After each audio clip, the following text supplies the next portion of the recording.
More Canadian Championship talk here on OneSoccer today. Andy Garrett, this time joining us, head coach of York United, Jimmy Brennan. Jimmy, really appreciate you being on the show today. And I'm going to ask the emotional question, okay? Because, I mean, you are a Toronto FC legend. You were the first ever player signed. You're the franchise's first ever captain. And you won a lot of awards with that team, one of them being the 2009 Canadian Championship. Now you're going in as the opposition. Just kind of, describe the emotions and everything that's going into that matchup against TFC.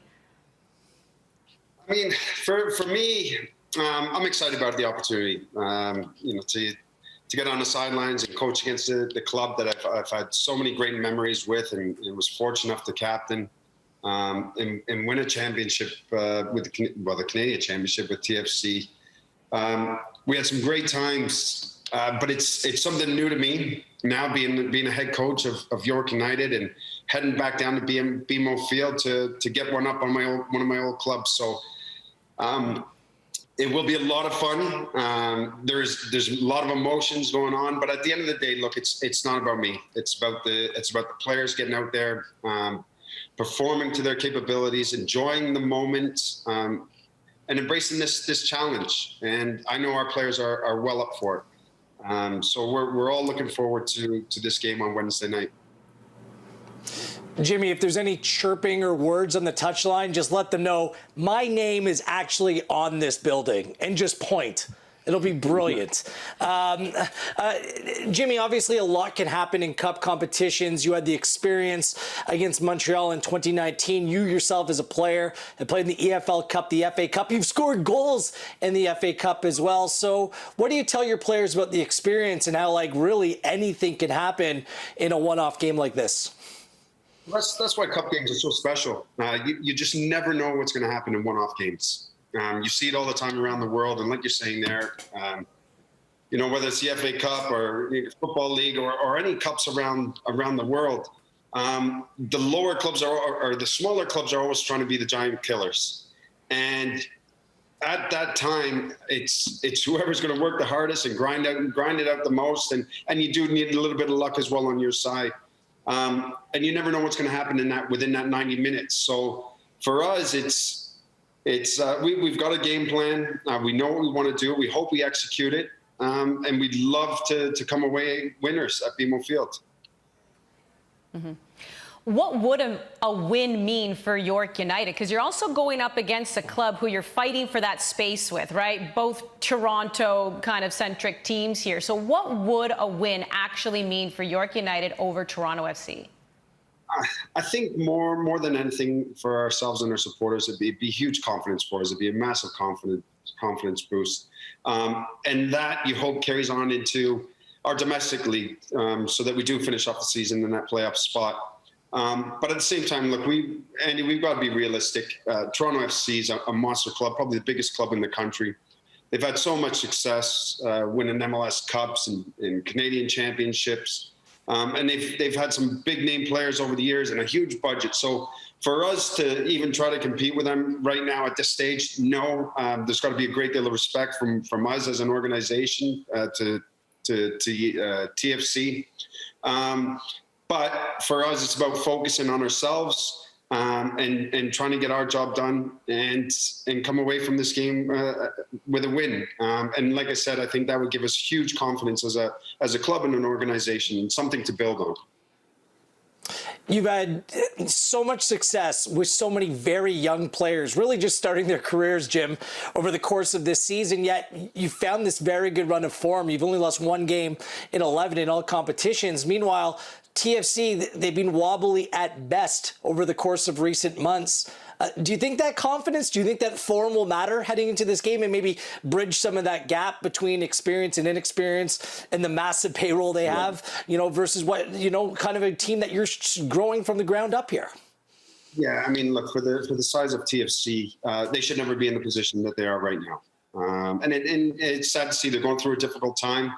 But at the same time, we've got quite a bit of confidence.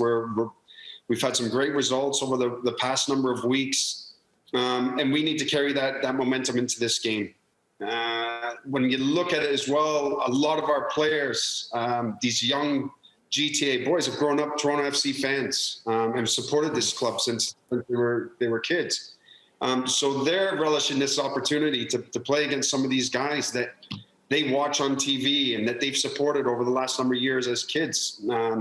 So, you know, you can hear them talking about it and just how excited they are to get onto that pitch and play at BMO Field. I mean, they, rather than going down and watching TFC play and sitting in the stands and supporting them, they're actually going to be dressing in York United colors and stepping on the pitch now and playing against some of their idols. So it's great to see the excitement of these guys, but now it's my job as well, where we've got to make sure that they play with controlled emotions. They don't let the occasion get the better of them, and we're relying on the older guys as well to play a role and share their experiences of some of the games that they've played at different levels and big cup matches. Well, that's what I wanted to know, Jimmy, is how do you manage those emotions? And I don't know if you have a personal experience that you could share with them, because as you mentioned, you've played in a lot of cup games over in Europe as well, where you've been on big teams, but you've also been on smaller teams, taking on the big guys. Like, what is it that you're saying to your players where maybe you allow them to appreciate the moment of going up against a team that they've, you know, grown up watching, but then how do you make sure they get back into that killer mode? Yeah, and that's... I mean, look, you've got to be able to control that, right? And not get starstruck and let the occasion get the better of you. You've got to understand that, look, this is a business, it's a job. You've got to get out there and you've got to perform. You've got a job to do when you step on that pitch, and that's play football and try and win games. So with us, it's about sitting down with the young guys, say, yes, enjoy these moments. And you're right, when you're a smaller club and you're playing the bigger guys, for some reason, you get that extra energy because you've got a point to prove. You want to get to that level. You want to play in those big teams, and that's your opportunity to be in the spotlight and get recognized. So this is a huge platform for a lot of these young guys to get people to really see who they are as individuals, as young footballers, and what they're capable of. And I think a lot of them want to impress this game.